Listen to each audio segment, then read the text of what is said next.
Hey amphibian lovers, it's AmphibianBoss here, and I would just like to say I'm sorry I haven't made a video for a while. I've been quite busy, and it's the end of the week, school week, so I've kind of been laying back and eating some munchies and drinking some Arizona, so I'm ready to make a video and edit it and everything and get it out to you guys. So today we're going to be doing a Indonesian floating frog setup video for its tank, and let's get started. So first you need to have a clean tank, and you need to have somewhere to put the tank. So I'm putting the tank on my desk, and it's just a critter keeper with a thermometer up there, Zoomed hermit crab thermometer. So it's for terrariums, and it actually works great, and it was like $5, so they're really cheap and easy to use. And I also have a screen lid that I built out of sheet metal, so this is what you need as a So now you add your substrate. I just added some gravel, just aquarium gravel, and some larger pebbles to add the natural look. And I kind of sloped it because that's like a trick that my finger's in the way, sorry, aquarist, or people who use aquariums, it's a trick that makes it look like there's more depth in the tank. Since there's going to be a lot of water in here, want to make it kind of look like an aquarium. So now you need to add your filter. This is a Repti filter by Tetrafauna. You can use any filter. I'm using this one because it works with the lid that I've made. The holes that are in it, right there, those holes, and it works just by fitting in. It's kind of makeshift, but I made that anyway. But you can use any filter as long as it doesn't as long as it's not too large, and basically, yeah, as long as it's not too large and it doesn't add so much current that the frogs aren't going to be comfortable in their environment. So I added a little bit to it. I just added a water dish, small plant in the back, a flower pot, and the filter is still there, and just messed around with the gravel a bit. You need to add your decor later on. A lot of this stuff's going to be for African dwarf frogs. I'm going to see, like, the Indonesian floating frogs will be fine with this setup anyway. Like, it's not like they're going to use any of this stuff except maybe the hide once in a while. They're not really going to use any of this stuff, but the African dwarf frogs will use it. Even if I don't put African dwarf frogs in here, the Indonesian floating frog will still use it anyway. So I changed it around a bit. I put a rock there. I left all that the same way. That plant, I moved it over and unpackaged a brand new one. That's the plant box anyway. They're like, how much was it? $2.69. Cheap plants. They're actually nice to have around because they're really good for terrariums, aquariums, all that kind of stuff. Added that rock, like I said. Added in the brand new filter and stuff. I don't know if that needs to be scrubbed or not. I don't really clean my filters, the external part of it. And this piece of cork bark, which is actually like super saturated and was used for a waterfall before, but I wedged it in between the two sides of the tank, and it works as a dock for putting food on and stuff. And you kind of, if you do your daily or weekly work or whatever, filling up your water, it should stay the same, but it's not going to work the same as a regular old turtle dock or anything. But it's still going to work quite the same if you keep your water a level up. So now you got to start adding your water. Here's some just regular old tap water, and then I will dechlorinate it later.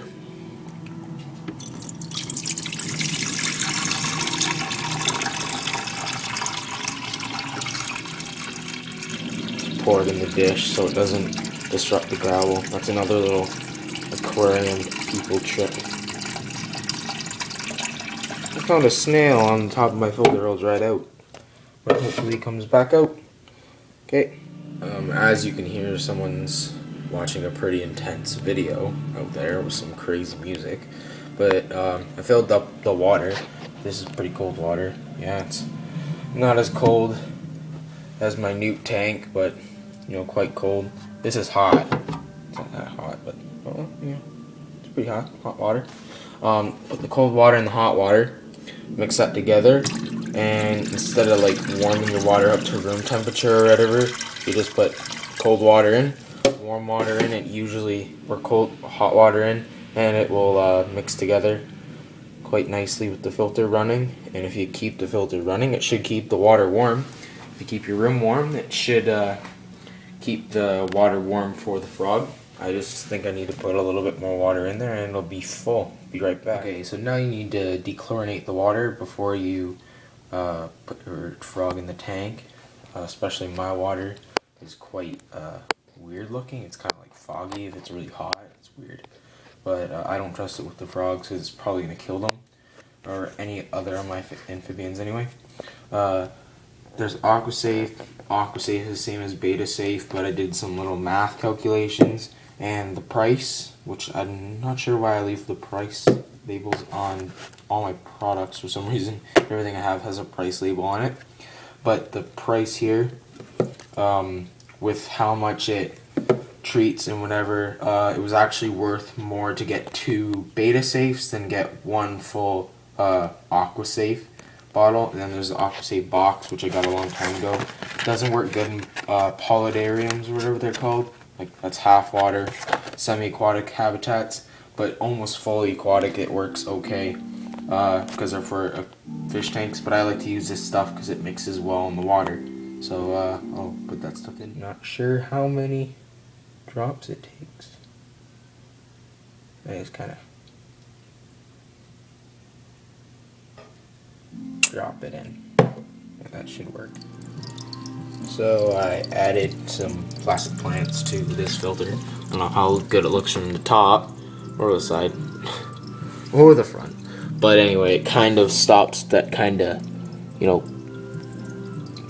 ugliness to or not ugliness, but kind of more of a current, just in case I do add dwarf frogs to this tank. I would like to get some anyway, and I think it'd be good for my channel. If I don't, I'll just keep them in like a plastic container or whatever. I have a buddy who keeps 2 in a little plastic container, so that'd be okay. But anyway, I hope my Indonesian floating frog likes this tank. It looks really nice. Hope he likes it. Lots of space for him to swim around. A good little dock there. So this should be pretty nice for him, even if I don't use that water dish or that food dish and stuff. You know, it still looks pretty nice, and you know, the hide, even if he doesn't use it, looks nice. These plants look pretty nice and everything. Lots of open spaces and everything, so I'll put the lid on and see how it looks. Okay, so here's the tank. It gets a little bit darker when it's out of the middle of the light, but still looks pretty nice. You can still see it's I don't know, 70, 75. That might be a little bit too cold. The water, I'm not sure what the temperature is on the water, but I don't think I have a thermometer for it. I might be able to get one, but it's warm. It's room temperature, or a little bit warmer. He seems fine, so let's get the back. Kind of see his eyes. Here, you can see his eyes at the very back. But anyway, I think he likes this. Can't be complete without your marijuana plant. But I made this lid. Put in the comments my my subscribers or anyone else. Put in the comments if you want me to make, show you how to make one of these. I might just make one for Buddy and sell it to him or something. But I'll show you how to make one of these if you're into sheet metal. Not a lot of people are in that trade, but my grandpa's into that trade, and I've been kind of getting into steel and metal and stuff, so I can put that on. But that's basically it, how to set up a Indonesian floating frog tank. Thanks for watching, guys, and peace.